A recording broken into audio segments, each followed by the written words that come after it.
एक विशेष सूचना।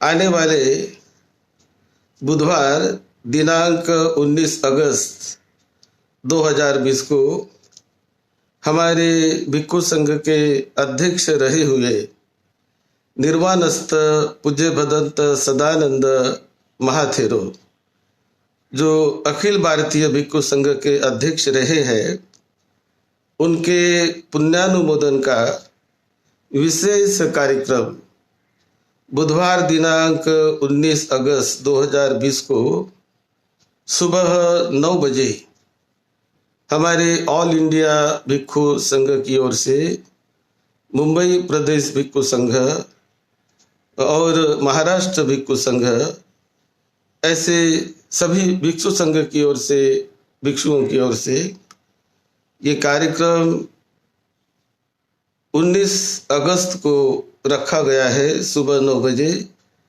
स्थल है सर्वोदय महाबुद्ध विहार, तिलक नगर, चेंबूर, मुंबई 89। और भिक्षु संघ में जो हमारे संघ के संघ नायक भदंत करुणानंद महाथेरो, जनरल सेक्रेटरी भदंत प्रज्ञादीप महाथेरो, उसी प्रकार भदंत शांति मित्र महाथेरो और भदंत आनंद महाथेरो, डॉक्टर एन आनंद महाथेरो, भदंत हमारे विनय बोधि महाथेरो, उसी प्रकार भदंत वीर रत्न, भदंत शांति रत्न, भदंत लामाजी, भदंत बोधिशील और सभी हमारे भिक्षुगण जो मुंबई प्रदेश में विशेष रूप से काम करते हैं, वो सभी लोग मिलकर इनका आयोजन कर रहे हैं। तो सभी भिक्षुओं को विशेष सूचना कि आप इस 19 अगस्त के पुण्यानुमोदन के कार्यक्रम में आकर भदंत सदानंद महाथेरो, जिनका कुछ दिन पहले वो निर्वाणस्थ हुए, निधन हुआ, तो उन्हें श्रद्धांजलि भिक्षु संघ की ओर से विशेष रूप से दी जाएगी। आप सभी लोग उसमें सहभागी होइए और पुण्यानुमोदन सभी ने मिलकर देना है। सबका मंगल हो।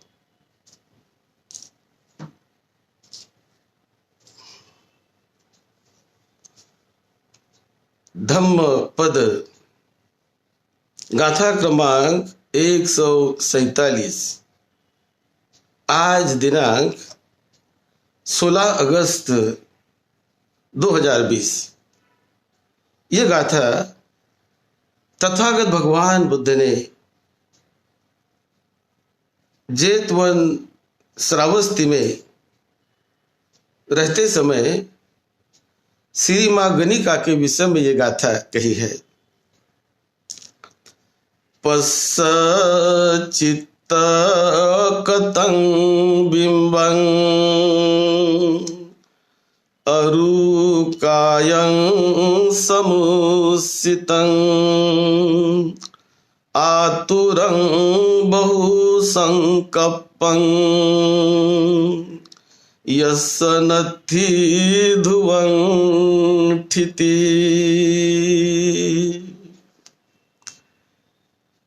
तथागत भगवान बुद्ध श्रावस्ती में रहते थे और श्री मां, ये सुंदर गणिका, राजगृह में वो रहती थी।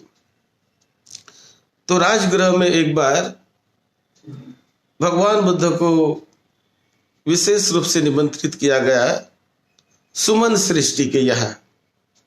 भगवान बुद्ध और भिक्षु संघ राजगृह में आया था।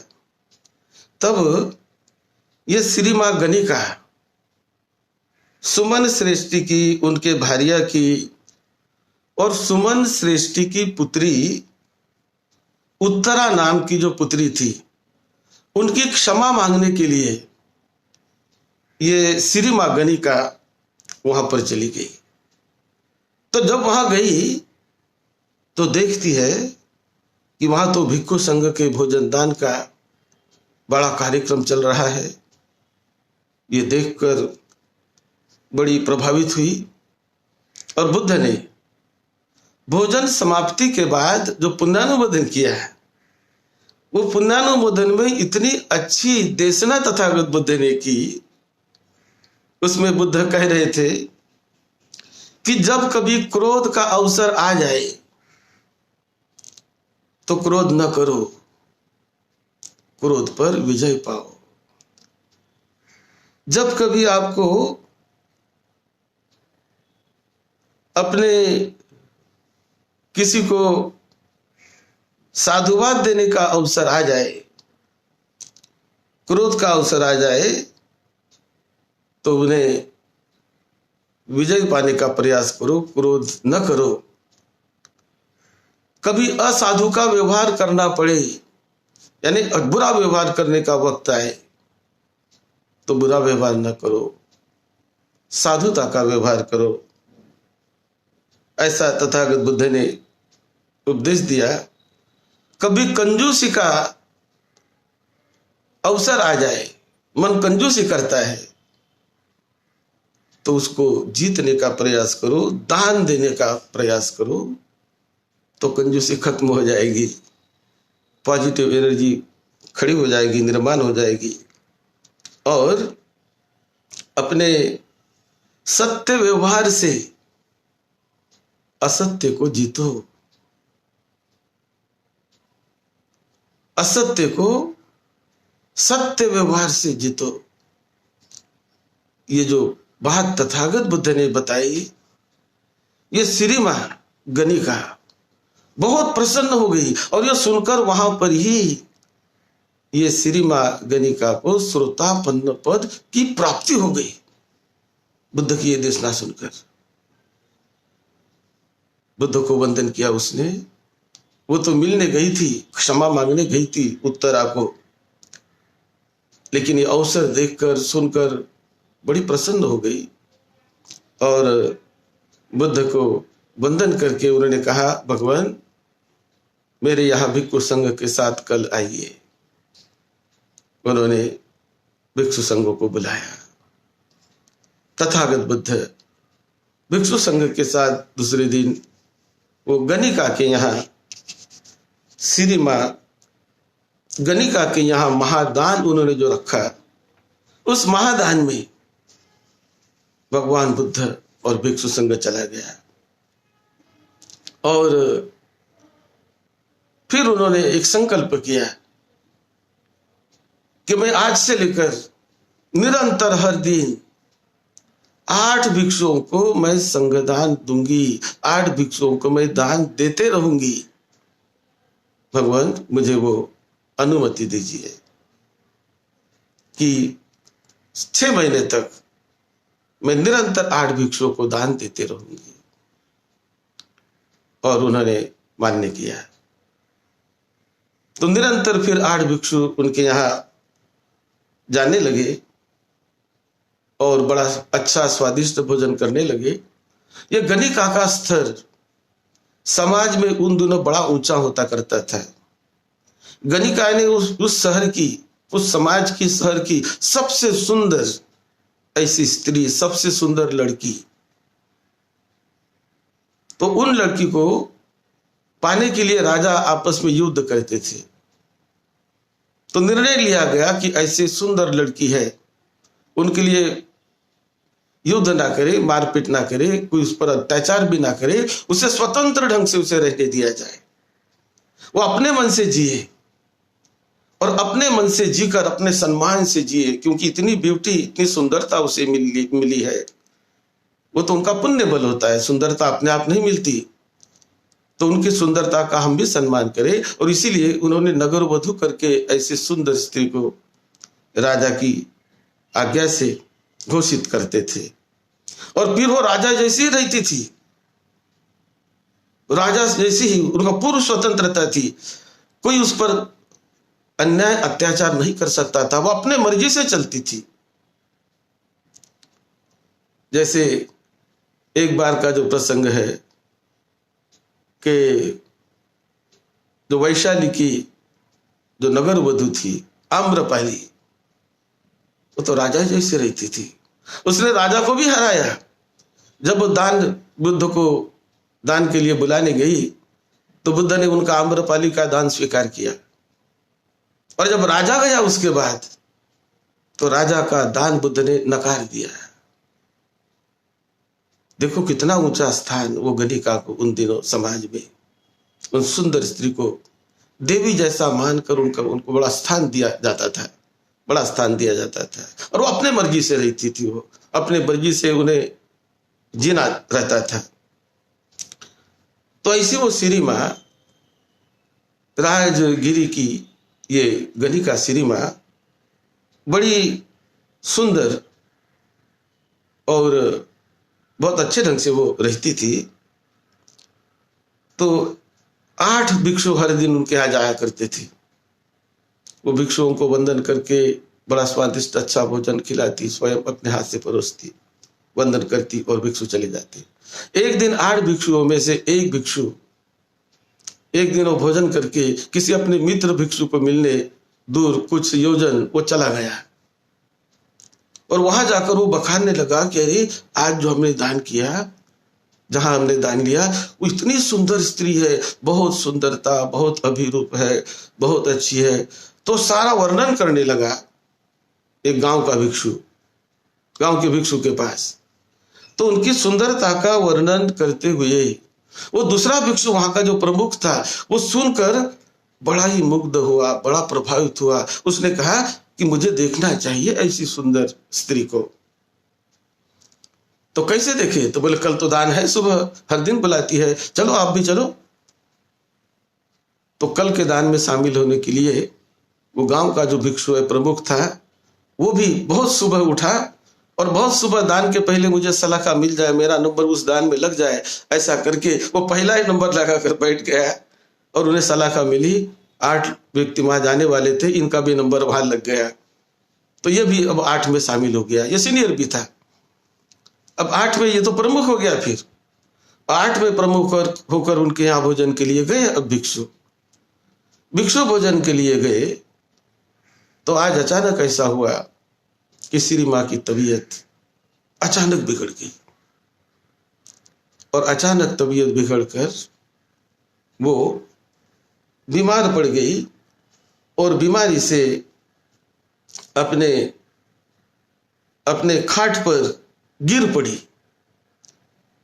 लेकिन जब भिक्षु आए तो उन्होंने दासियों को कहा, बहनों इन भिक्षुओं की अच्छी सेवा करो, मैं तो बीमार हूं, मैं उठ नहीं सकती, लेकिन इनकी सेवा करो, अच्छा खाना पीना सब करो, अच्छा सत्कार करो और इनकी सेवा करो।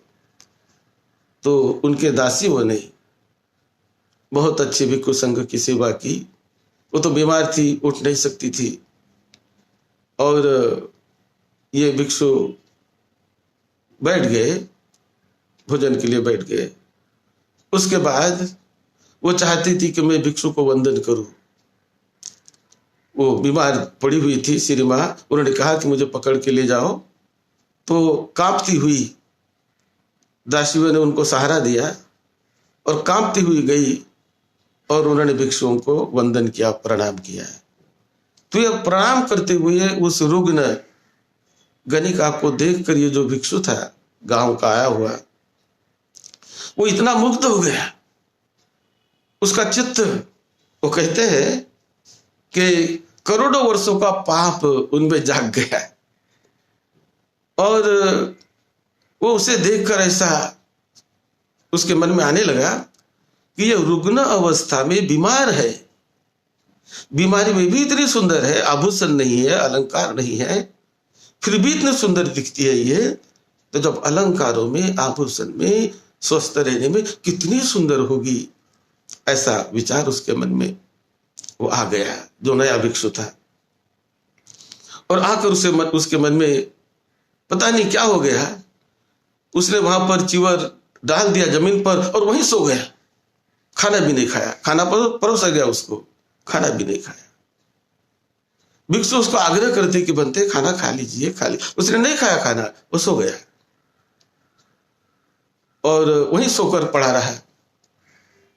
भिक्षुओं ने खाना खा लिया और खाना खाने के बाद भिक्षु उनको कहते चलो अब चलेंगे, तो वो चले गए। वो भोजन का पात्र लेकर, पात्र भरा हुआ था, पात्र लेकर विहार चले गए। सभी भिक्षु चले गए। फिर ये जो गणिका श्री मां, ये उसी दिन जो बीमार पड़ी और उसी दिन वो मर गई, उसकी मृत्यु हो गई। अब मृत्यु होने की खबर जब सबको चली, बुद्ध को भी मृत्यु की खबर चल गई, तो बुद्ध ने राजा को आज्ञा दी, राजन इस श्री मां की बॉडी को 4 दिन तक उसको संभाले रखो, उस बॉडी को दफनाओ नहीं, उसे जलाओ नहीं, 4 दिन तक उसे संभाले रखो, अच्छे ढंग से रखो कि कोई कुत्ते या कोई कौवे उसको हानि न पहुंचाए, सुरक्षा में रखो। तो राजा की आज्ञा से वो बॉडी को 4 दिन तक रखा गया। और जब चौथा दिन आया तो स्वयं बुद्ध भी वहां पर आ गए। बहुत लोग वहां पर आ गए क्योंकि वो प्रतिष्ठित महिला थी, सुंदर थी सबसे, तो सभी लोग आ गए। आने के बाद बुद्ध ने राजा को कहा कि राजन, अब भिक्षु संघ भी वहां पर था, तो उस बॉडी को जब देखा 4 दिन के बाद, वो बॉडी 4 दिन के बाद उनके शरीर के 9 अंगों से कीड़े निकलने लगे।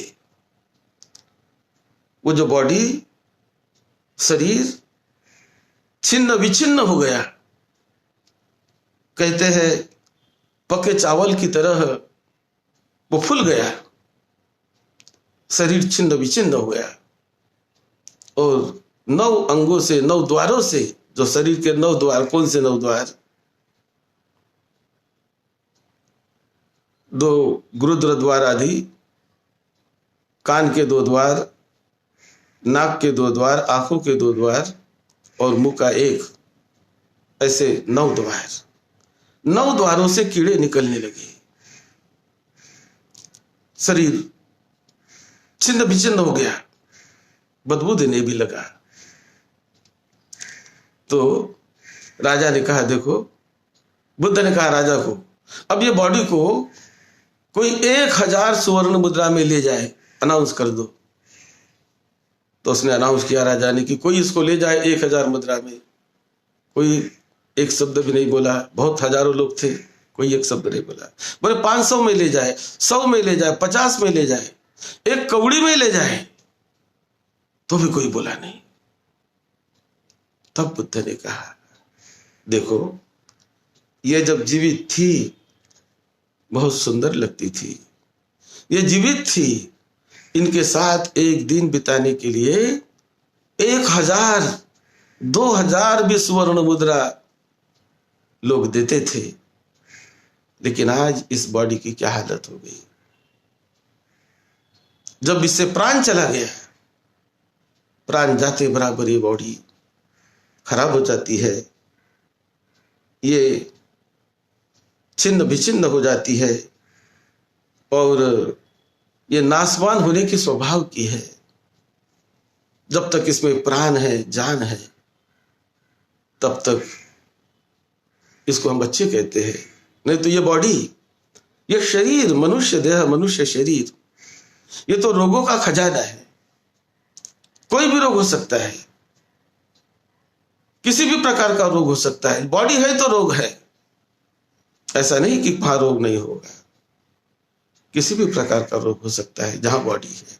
जहां बॉडी नहीं है वहां रोग नहीं है। तो बिना बॉडी का भी चित्त होता है, उसे कहते हैं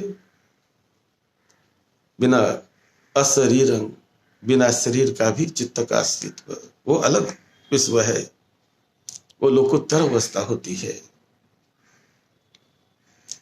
तो इस प्रकार बुद्ध ने उस बॉडी के बारे में बताया और ये गाथा कही कि देखो, ये जो मन है, यह मन कैसे इस बॉडी में गुता रहता है, कैसे भटकते रहता है, ये बॉडी की सत्यता को वो आदमी नहीं जानता है।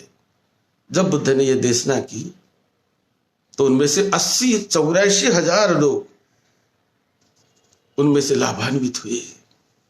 84,000 प्राणी ये बुद्ध के देशना सुनकर बड़े लाभान्वित हुए। और वो जो भिक्षु जिनके मन में वो एक मुग्धता निर्माण हुई थी, वो उसी समय ये सब सुनकर वो अरहत बन गया।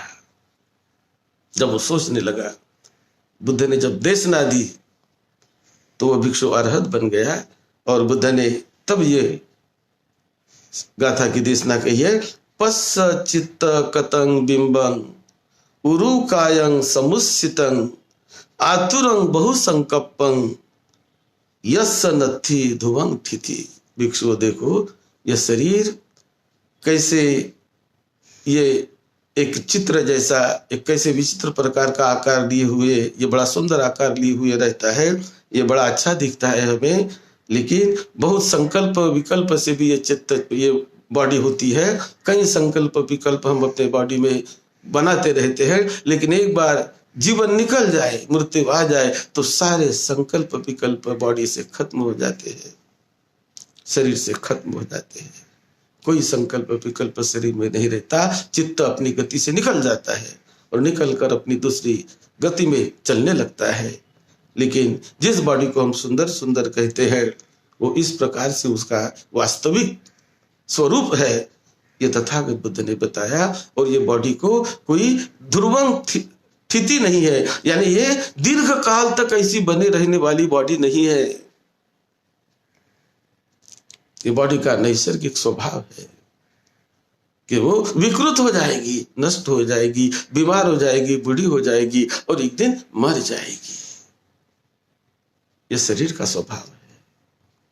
लेकिन उसके पीछे न लगो, चित्त को जानो, लाइफ को जानो। लाइफ एनर्जी जो है, जो चित्त है, जो इस बॉडी के साथ रहता है, वो अलग होता है। उसको जानो, उसको संवारने का प्रयास करो भिक्षुओं। धन्य होगा जीवन आपका, मंगल होगा आपके जीवन का।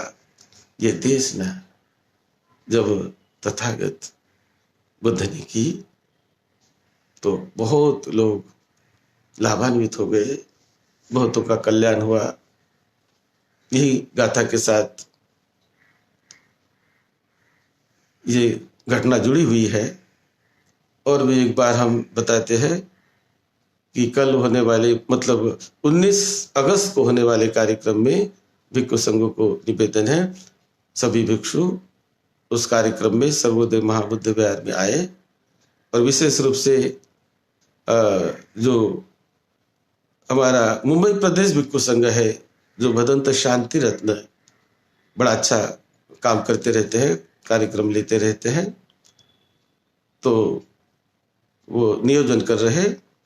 और भदंत विनय बोधि और हम सब लोग मिलकर ये जो काम कार्यक्रम कर रहे हैं, तो सभी लोगों की ओर से मैं और भी आपको निमंत्रण करता हूँ, सभी भिक्षु संघ को, जो लामा जी वगैरह है वो भी, और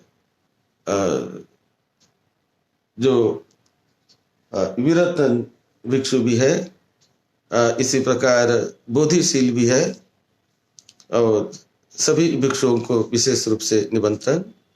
तो 19 तारीख का जो पुण्यानुमोदन का कार्यक्रम है, हम सब लोग बड़े अच्छे ढंग से करें और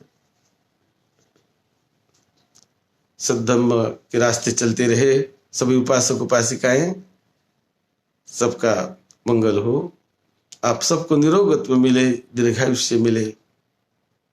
यही मंगल मैत्री के साथ सद्धम्म की सेवा में, आपकी सेवा में डॉक्टर भदंत राहुल बोधि महाथेरो।